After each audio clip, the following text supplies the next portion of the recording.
If you have time to make a background, we might want to try this Adobe Firefly Artificial Intelligence text-to-image generator that we have here.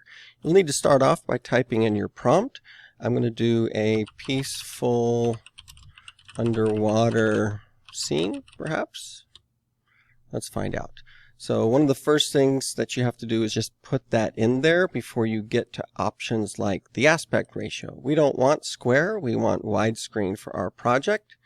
And then you've got a whole lot of different types and styles here. So as you can see, we've got widescreen. If we scroll down, we can actually reference an image. So if we want to use our own monster image in order to be a reference, it can pull like colors and style from that. So I'm going to grab one of the PNGs that we have here with transparency. So I've got an ELAR monster in our featured ELAR monster. It will help to get some icons there and maybe be able to spot that guy right away. So it does want to make sure that you have permission for this. Of course, we generated that from Arabella's design. And now we can say, I want to use that and match that style from here. So I'm just going to click Generate and see what else we might be able to catch.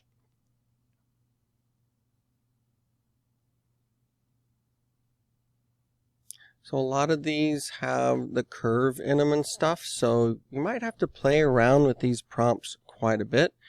Let's go with some themes as well, because if we want something that matches kind of the cartoon look, which we do have here, we can actually tell it, no, look, we want the cartoon look. And there's lots of other styles, but we do want it to kind of work with our design. So we also have color, tone, lighting, and composition, along with some advanced settings here. So if we don't want any fish, we're supposed to be able to just click in here and exclude the fish. Let me see if I can add a word in here. It is now supposed to exclude fish. You can see the excluded words right here. And we might just go with an underwater scene, maybe peaceful. It'll tell you if you don't have enough words, and it'll give you some ideas when you do that. So none of these are really working for me.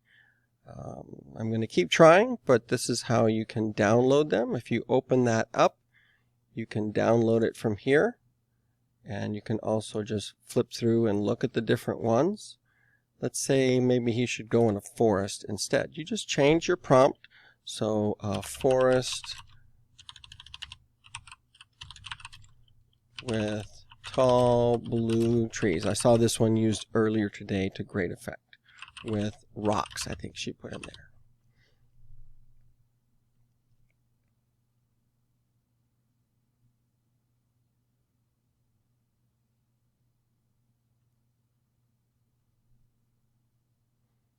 So let's go back up here. We're also going to try the comic book.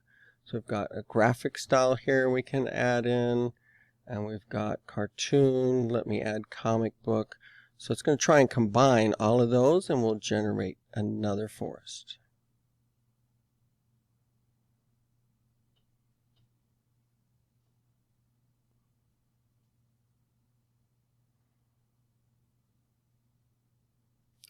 If we want our character to be swimming across this scene right here, we could do that. Just click download. I would move that to your vector graphics project folder from downloads. So here that is. So I'm going to click and drag to my vector graphics project folder. And then in your composition, you don't want to put it in here. We want to put it in master.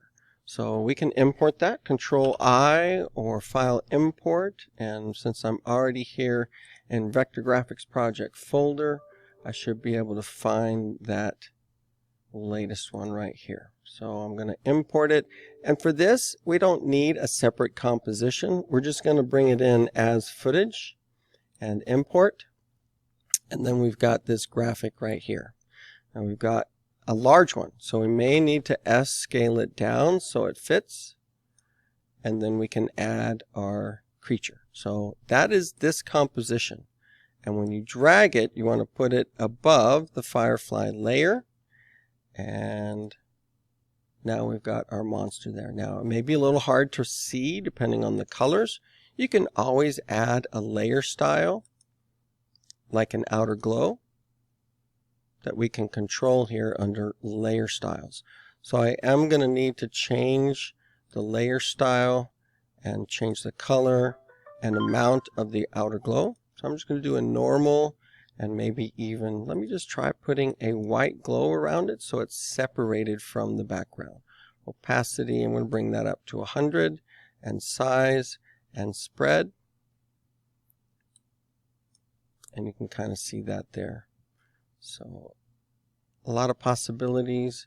Might be a little hard to see, but we can then keyframe its position and have it go across the scene like this. It could start off small and get bigger. We could even add in extra copies and scale them down and apply things like a different color. So there is a quick effect here under color correction, and we could change hue and saturation if we wanted to. There's a lot of them that could do this, but if you just want to change the hue and have a different colored creature, you can have a little baby green one if you wanted to pretty easily. And it will animate along with the rest of them. One of the things I like to do is maybe just move that over a little bit so they're at a slightly different position. Means you can't go all the way to 30 seconds, but there's still plenty of animation that you could use here.